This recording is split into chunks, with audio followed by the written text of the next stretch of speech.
हमने क्लास 10 के कुछ फार्मूला लिखाए थे, जिसमें त्रिभुज से रिलेटेड फार्मूला था, जिसमें कि समबाहु त्रिभुज के बारे में बता रहे थे और समबाहु त्रिभुज का कुछ फार्मूला लिखाए हुए थे हम।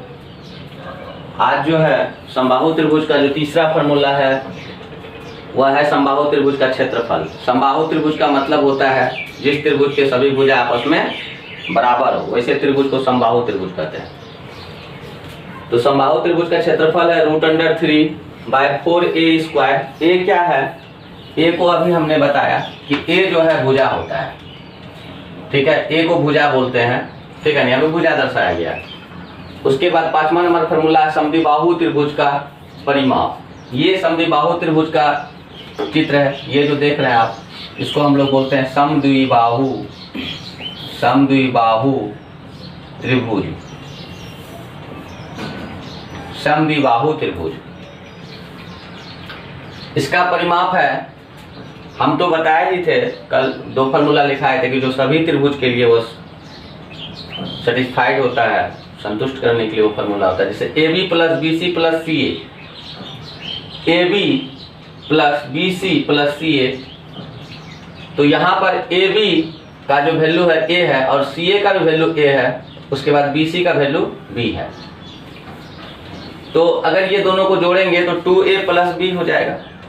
ये हो गया मेरा समद्विबाहु त्रिभुज का परिमाप। आगे आपको निकालना हो कि हमको सर A का मान निकालना है, तो आप लिख सकते हैं, इसे लिख सकते हैं 2A + B = P। P का मतलब होता है परिमाप। इंग्लिश में इसको बोलते हैं पेरीमीटर। तो आप अगर A का मान निकालना चाहते हैं, यहाँ से समद्विबाहु त्रिभुज के लिए बता रहे हैं हम, तो यहाँ पर A बराबर आप लिख सकते हैं P - B / 2 या बाय भी 2 बोल सकते हैं। अगर B आपको निकालना हो तो आप लिख सकते हैं P - 2A, ठीक है। तो इस तरह से आप निकाल सकते हैं। आप इसको भी नोट करें, कॉपी कलम लेकर के बैठें। जब भी आप मेरे वीडियो रचना क्लासेस बिहार बोर्ड को ओपन करें तो कलम कॉपी लेकर के बैठे और नोट करें। आगे है समद्विबाहु त्रिभुज का क्षेत्रफल 1/4 × B × √4a² - b², या ऐसे बोल सकते हैं 1/4 × B × √4a² यानी 4a² - b²। इसको आप प्रैक्टिकली तौर पे भी 9 क्लास में पढ़ चुके थे, या प्रैक्टिकल नहीं किए हैं तो 9 क्लास का मेरा एक वीडियो अपलोड होगा मैथ का, उसमें आपको बताएंगे हम। ये 10 क्लास का बेसिक फार्मूला है 10 के लिए। समद्विबाहु त्रिभुज की ऊंचाई, ये देखिए समद्विबाहु त्रिभुज की ऊंचाई है, इसको लंब भी बोलते हैं हम लोग, लंब भी बोलते हैं। अगर आप लोग को कहीं किसी तरह का प्रॉब्लम आए तो आप हमें कमेंट कर सकते हैं। ऊंचाई AL है, AL इसकी ऊंचाई है, समद्विबाहु त्रिभुज की ऊंचाई AL। तो ऊंचाई जब भी निकालना हो तो आप इसको लिख सकते हैं 1/2 √4a² - b²। अगला फार्मूला है, इस त्रिभुज को हम लोग बोलते हैं समद्विबाहु समकोण त्रिभुज। समद्विबाहु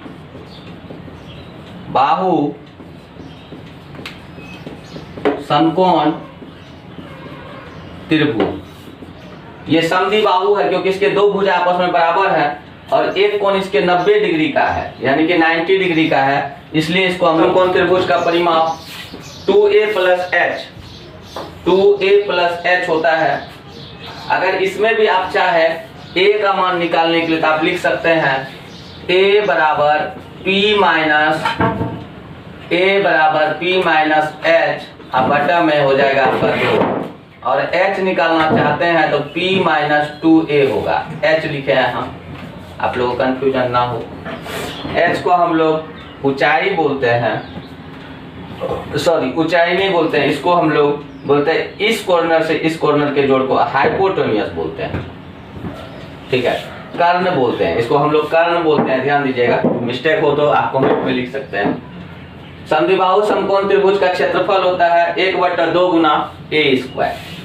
समद्विबाहु त्रिभुज का क्षेत्रफल होता है 1/2 गुना ए स्क्वायर, क्योंकि यहाँ पर ए स्क्वायर लिखने का मतलब है इसका जो आधार और ऊंचाई है दोनों समान है, जिसके वजह से हम लोग अगर आधार दोनों समान जब हो जाए, मान लेते हैं ये आधार है और गुना ऊंचाई शॉर्ट में लिख देते हैं, तो यहाँ पर आधार भी इसका ए है और ऊंचाई भी ए है, इसीलिए हम लोग इसको ए स्क्वायर ए गुना ए स्क्वायर लिख सकते हैं, जहां ए भुजा है और एच कर्ण है। ठीक है, आगे समद्विबाहु समकोण त्रिभुज का क्षेत्रफल हो गया, परिमाप हो गया। आगे के वीडियो में देखो बोल रहे थे कि हमने 6 तक फॉर्मूला पीछे करवा दिया, आगे है विषमबाहु त्रिभुज का अर्ध परिमाप। ये होता है एस को बोलते हैं हम लोग सेमी पेरीमीटर, एस बराबर होता है सेमी पेरीमीटर। ठीक है, इसको हम लोग बोलेंगे हिंदी में अर्ध परिमाप। ये देखिए एक विषमबाहु त्रिभुज है एबीसी, क्योंकि इसके कोई भुजा आपस में बराबर नहीं है। जब इस त्रिभुज के कोई भुजा आपस में बराबर नहीं होगा तो समझ लीजिए वो विषमबाहु त्रिभुज है। सिंपल सा बात है, ये आसानी से बोल सकते हैं सही तरीके से। एस को बोलते हैं सेमी पेरीमीटर। तो सबसे पहले विषमबाहु त्रिभुज का अर्ध परिमाप, कभी भी आपको विषमबाहु त्रिभुज यानी कि हीरोन का सूत्र से रिलेटेड कोई भी क्वेश्चन दिया रहे तो आप उसको क्या करें कि सबसे पहले अर्ध परिमाप निकालें। अर्ध परिमाप अगर निकाल लीजिएगा तो फिर जो है विषमबाहु त्रिभुज का क्षेत्रफल निकालना आपके लिए आसान हो जाएगा। तो एस को हम लोग बोलते हैं सेमी पेरीमीटर यानी अर्ध परिमाप। ठीक है, तो एस बराबर होता है a + b + c बटा 2। तो विषमबाहु त्रिभुज का क्षेत्रफल जो होता है, जिसको हीरोन सूत्र भी बोलते हैं, √s × s - a × s - b × s - c। ये तो 9th क्लास में आपने पढ़ा है बहुत अच्छे तरीके से। आगे हम लोग आयत पर आधारित सूत्र पढ़ते हैं, जिसको बोलते हैं हम लोग फार्मूला बेस्ड ऑन रेक्टेंगल। ये देखिए ये रेक्टेंगल है, इसको हम लोग रेक्टेंगल बोलेंगे। रेक्टेंगल मतलब आयत, आयत। इसको हम लोग चौड़ाई बोलेंगे। देखिए चौका जहां पे लिखा हुआ है और ये बिंदा दिया, इसको चौड़ाई पढ़िएगा, चौड़ाई। और चौड़ाई को इंग्लिश में हम लोग बोलते हैं ब्रीड। उसके बाद लंबाई, लौ और बिंदा दिया हुआ है, इसको आप बोलिएगा लंबाई। लंबाई को हम लोग बोलते हैं लेंथ, LENGTH, लेंथ। तो ये ब्रीथ होता है और ये लेंथ होता है। ब्रीथ और लेंथ ये दो चीज है। अब देखिए ABCD एक आयत है, ABCD एक आयत है जिसमें BC और DA दोनों आपस में बराबर है। देखिए इसमें इस चित्र में आप देखिए कि BC ये जो B और C है, B और C, और यहाँ पर AD ये दोनों आपस में बराबर है, और AB और DC भी आपस में बराबर है। ठीक है, तो आयत का परिमाप जो होता है 2 × लंबाई जोड़ चौड़ाई, यानी कि 2 गुने लंबाई जोड़ चौड़ाई, ब्रैकेट देंगे। तो लंबाई जब निकालना हो परिमाप दिए रहने पर तो हम लोग लिखेंगे परिमाप घटा 2 गुना चौड़ाई बचा 2, और चौड़ाई निकालना हो तो परिमाप घटा 2 गुना लंबाई बटा 2। अब अगला आयत का दूसरा नंबर का फॉर्मूला में एक देखिए, आयत का क्षेत्रफल होता है लंबाई गुना चौड़ाई। तो आयत का क्षेत्रफल लंबाई गुना चौड़ाई, तो आयत का लंबाई क्या होगा, क्षेत्रफल बटा चौड़ाई। आयत का चौड़ाई क्या होगा, क्षेत्रफल बटा लंबाई। एक बात और जान लीजिए, लिखिएगा, नोट्स कीजिएगा कि क्षेत्रफल को इंग्लिश में हम लोग एरिया बोलते हैं, एरिया। ठीक है, एरिया बोलते हैं, याद रखिएगा, इसको लिख लीजिएगा। क्षेत्रफल को थोड़ा इसे लिखिएगा, थोड़ा सा मिस्टेक होता है, एरिया। ठीक है, एरिया का मतलब होता है क्षेत्रफल। अब इस कोने से इस कोने को जब हम लोग मिला देंगे इस कोने से इस कोने को जब मिला देंगे हम लोग तो ये मेरा बन जाएगा विकर्ण। ये जो है मेरा बन जाएगा विकर्ण। विकर्ण विकर्ण जो होता है उसको हम लोग बोलेंगे डायगोनल।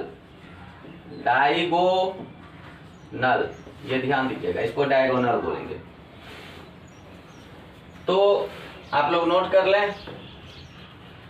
आगे और भी है, एक दो फार्मूला और लिखा देते हैं, नोट कर लें कृपया करके। तो इसका आयत का विकर्ण बराबर क्या होता है उसको देखिए।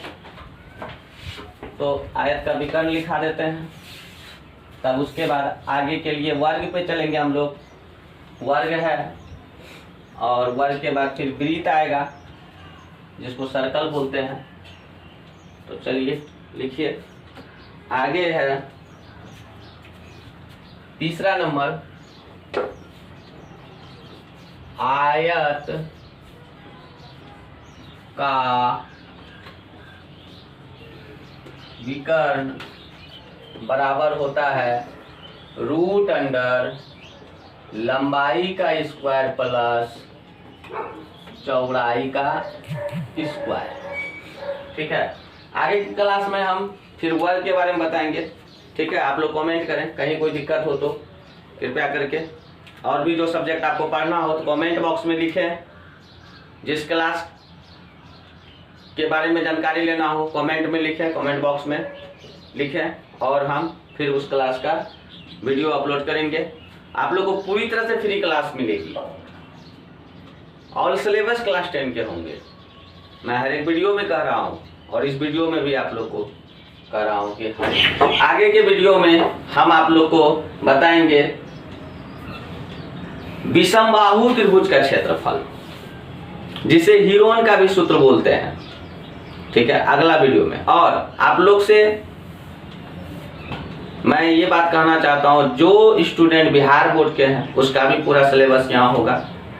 जो स्टूडेंट झारखंड बोर्ड के हैं उसके लिए मैथ जो भी रिकमेंडेड है, आप लोग जो भी बुक मैथ का पढ़ते हैं आप हमें कमेंट बॉक्स में लिख के भेजें, हम उसका सॉल्यूशन भेजेंगे। बिहार बोर्ड के लिए सीबीएसई वाले स्टूडेंट जो इंग्लिश मीडियम क्लास 10 में पढ़ रहे हैं उसके लिए भी मैं वीडियो अपलोड करूँगा। तो उसके बाद जो है यूपी बोर्ड हो गया, बिहार बोर्ड हो गया, झारखंड बोर्ड हो गया।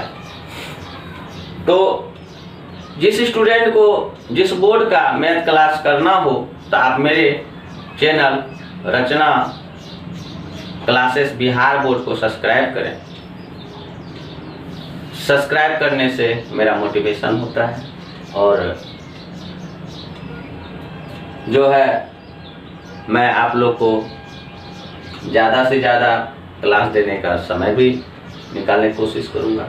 और कमेंट तो करें ही, जो भी हमसे त्रुटि हो वह भी लिखें कमेंट में। और जिस स्टूडेंट को पढ़ना हो तो कृपया करके लाइव क्लास भी मेरा चालू होने वाला है, उसमें भी आप आ सकते हैं। और उसके बाद जो है 11-12 का भी मेरा मैथ का क्लास होगा,